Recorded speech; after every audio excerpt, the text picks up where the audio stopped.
ಮಾತಾ YouTube channel ವೀಕ್ಷಕರಿಗೆ ನನ್ನ ಹೃತ್ಪೂರ್ವಕ ನಮಸ್ಕಾರಗಳು. ಸುಭಾಷಿತ. ಮೊಸಳೆಗೆ ನಾಲಿಗೆ ಇಲ್ಲ, ಆಮೆಗೆ ಕೂದಲಿಲ್ಲ, ಏಡಿಗೆ ತಲೆ ಇಲ್ಲ, ಮೀನಿಗೆ ಜೀರ್ಣಶಕ್ತಿ ಇಲ್ಲ, ತಾಯಿಗೆ ಭಾಷೆ ಇಲ್ಲ, ಬೆಕ್ಕಿಗೆ ಭಾವನೆ ಇಲ್ಲ, ಮನುಷ್ಯನಿಗೆ ಇವೆಲ್ಲವೂ ಇದೆ, ಆದರೇನು ಪ್ರಯೋಜನ? ಮುಖ್ಯವಾಗಿ ಅವನಿಗೆ ನಿಯತ್ತೇ ಇರಲ್ಲ. ಗೊತ್ತಾಯ್ತಾ? ಎಷ್ಟು ಚೆನ್ನಾಗಿದೆ ನೋಡಿ. ಮನುಷ್ಯನಿಗೆ ಏನೇ ಒಂದು ಉಪಕಾರ ಪಡೆದಿದ್ರು ನಿಯತ್ತೇ ಇರಲ್ಲ. ನಿಯತ್ತು ಅನ್ನೋದನ್ನ ಇದ್ರೇನೆ ಅವನು ಮನುಷ್ಯ. ಇವತ್ತು ದಿನ ಪಂಚಾಂಗಕ್ಕಿಂತ ಮುಂಚೆ 10 ರೂಪಾಯಿ ನಿಜವಾದ ಬೆಲೆ ಎಷ್ಟು ಅನ್ನೋದನ್ನ ನಾವು ಒಂದು ಕತೆ ಮೂಲಕ ತಿಳ್ಕೊಳ್ಳೋಣ. ಒಂದು ಹಳ್ಳಿಯಲ್ಲಿ ಒಬ್ಬ ಪ್ರಖ್ಯಾತ ವಿದ್ವಾಂಸನಿದ್ದರು. ಅವರು ಒಳ್ಳೆಯ ವಾಗ್ಮಿಯಾಗಿದ್ದು, ಅವರು ಪ್ರವಚನ ಕೇಳಲು ಸಾವಿರಾರು ಜನ ಕದಲದೇ ಕೂತು ಕೇಳುತ್ತಿದ್ದರು. ಸುತ್ತಮುತ್ತಲಿನ ಅನೇಕ ಹಳ್ಳಿಗಳಲ್ಲಿ ಅವರ ಖ್ಯಾತಿ ಹರಡಿತ್ತು. ಒಮ್ಮೆ ಅವರು ಪ್ರವಚನಕ್ಕಾಗಿ ಪಕ್ಕದ ಊರಿಗೆ ಹೋಗಬೇಕಿತ್ತು.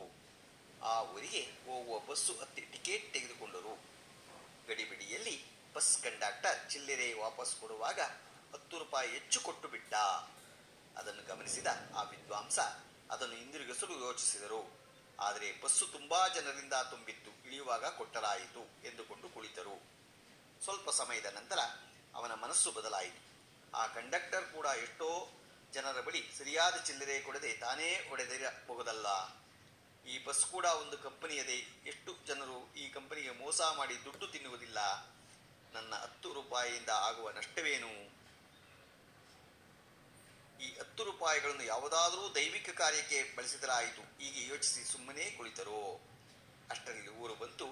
ಬಸ್ಸು ನಿಂತಿತು. ಬಸ್ಸಿನಿಂದ ಕೆಳಗಿಳಿಯುವಾಗ ಬಸ್ ಕಂಡಕ್ಟರ್ ಹತ್ತಿರ ಬರುತ್ತಿದ್ದಂತೆ ಅನೈಚ್ಛಿಕವಾಗಿ ಆ ಕಂಡಕ್ಟರ್ ಕೈಗೆ, ನೀವು ಚಿಲ್ಲರೆ ವಾಪಸ್ ಕೊಡುವಾಗ 10 ರೂಪಾಯಿ ಹೆಚ್ಚು ಕೊಟ್ಟಿದ್ದೀರಿ ಎಂದು 10 ರೂಪಾಯಿಯನ್ನು ವಾಪಸ್ ಕೊಟ್ಟರು. ಅದಕ್ಕೆ ಕಂಡಕ್ಟರ್, ಸ್ವಾಮಿ, ನಾನು ನಿಮ್ಮ ಪ್ರವಚನಗಳನ್ನು ಅನೇಕ ದಿನಗಳಿಂದ ಬಹಳ ಗಮನವಿಟ್ಟು ಕೇಳುತ್ತಿದ್ದೆ. ನೀವು ಬೋಧಿಸುವಂತೆ ಪಾಲಿಸುವಿರಾ ಅಥವಾ ಇಲ್ಲವಾ ಎಂದು ನಾನು ಸಣ್ಣ ಪರೀಕ್ಷೆ ಮಾಡಿದೆ ಎಂದು ಹೇಳಿದರು. ಆ ವಿದ್ವಾಂಸ ಸಣ್ಣಗೆ ಬೆವರುತ್ತಾ ಬಸ್ಸಿನಿಂದ ಇಳಿದರು. ಬರೀ 10 ರೂಪಾಯಿ ಆಸೆಯಲ್ಲಿ ನಾನು ನನ್ನ ಮೌಲ್ಯಗಳಿಗೆ ತಿಲಾಂಜಲಿ ಬಿಡುತ್ತಿದ್ದೇನಲ್ಲ, ಎಂತಹ ಅಚಾತುರ್ಯವಾಗಿ ಬಿಡುತ್ತಿತ್ತಲ್ಲ. ನನ್ನ ಅದೃಷ್ಟ ಚೆನ್ನಾಗಿದೆ. ನನ್ನ ಆತ್ಮಸಾಕ್ಷಿಯು ಸರಿಯಾದ ಸಮಯದಲ್ಲಿ ಸರಿಯಾದ ನಿರ್ಧಾರವನ್ನು ತೆಗೆದುಕೊಂಡು ನನ್ನ ಮೌಲ್ಯಗಳನ್ನು ಉಳಿಸಿಕೊಂಡು ಕಾಪಾಡಿಕೊಂಡಂತಾಯಿತು ಎಂದುಕೊಂಡು ಜೀವಿತಾವಧಿಯಲ್ಲಿ ಸಂಪಾದಿಸಿ ಕಾಪಾಡಿಕೊಂಡು ಒಳ್ಳೆಯತನ ಸರ್ವನಾಶವಾಗಲು ಒಂದು ಕ್ಷಣ ಸಾಕಲ್ಲವೇ? ಈಗ ಹೇಳಿ, 10 ರೂಪಾಯಿ ನಿಜವಾದ ಬೆಲೆ ಎಷ್ಟು? ಅದರಿಂದ ನಾವು ಏನೇ ಮಾತಾಡಿದ್ರು, ಏನೇ ಇನ್ನೊಬ್ಬರಿಗೆ ನಾವು ಹೇಳ್ಬೇಕಾಗಿದ್ರೆ ನಾವು ಕರೆಕ್ಟ್ ಆಗಿರ್ಬೇಕು. ಗೊತ್ತಾಯ್ತಾ? ನಾವು ಹೇಳೋದೇ ಮುಖ್ಯ ಅಲ್ಲ. ಒಂದು ಕತೆ ಏನಾರ ಒಂದು ಹೀಗಿರ್ಬೇಕೋ ಆಗಿರ್ಬೇಕು ಅವನ ಅಂತ ಹೇಳ್ತೀವಿ, ಹೇಳೋದು ಮುಖ್ಯ ಅಲ್ಲ. ನಾವು ಅದನ್ನ ಫಸ್ಟು ತಿಳ್ಕೋಬೇಕು. ನಾವು ಫಸ್ಟ್ ನಮ್ಮ ಕೈ ಇನ್ನೊಬ್ರಿಗೆ ತೋರಿಸುವಾಗ ನಮ್ಮ ಬೆಟ್ಟು ನಮ್ಮ ಕಡೆಗೆ ಹಿಂಭಾಗ ತೋರಿಸ್ತಾ ಇರತ್ತೆ, ನೀನು ಸರಿ ಇದೆಯಾ ಅಂತ. ನಾನು ಫಸ್ಟ್ ಸರಿ ಇದ್ರೆ ಇನ್ನೊಬ್ರಿಗೆ ಹೇಳ್ಬೇಕು. ಗೊತ್ತಾಯ್ತಾ? ಇದನ್ನ ಇವತ್ತು ದಿನ ಪಂಚಾಂಗದ ಬಗ್ಗೆ ತಿಳ್ಕೊಳ್ಳೋಣ.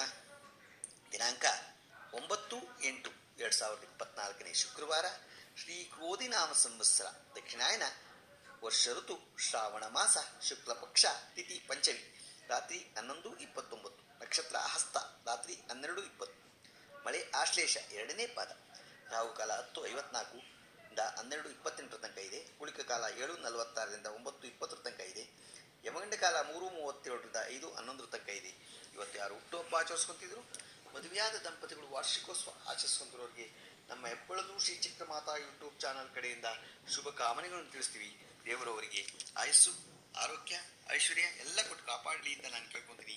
ನಮ್ಮ ಹೆಬ್ಬಳದು ಶ್ರೀ ಚಿಕ್ಕಮಾತಾ ಯೂಟ್ಯೂಬ್ ಚಾನಲ್ ಯಾರು ಸಬ್ಸ್ಕ್ರೈಬ್ ಆಗಿರೋ ದಯಮಾಡಿ ಸಬ್ಸ್ಕ್ರೈಬ್ ಆಗಿ, ಲೈಕ್ ಕೊಡಿ. ಇದು ನಿಮ್ಮದೇ ಚಾನಲ್ ಆಗಿರೋದ್ರಿಂದ ನಮ್ಮ ಲಿಂಕನ್ನು ಬೇರೆ ಗ್ರೂಪ್ಗಳಿಗೆ ಫಾರ್ವರ್ಡ್ ಮಾಡಿ. ನಮಸ್ಕಾರಗಳು, ನಮಸ್ಕಾರಗಳು, ನಮಸ್ಕಾರಗಳು.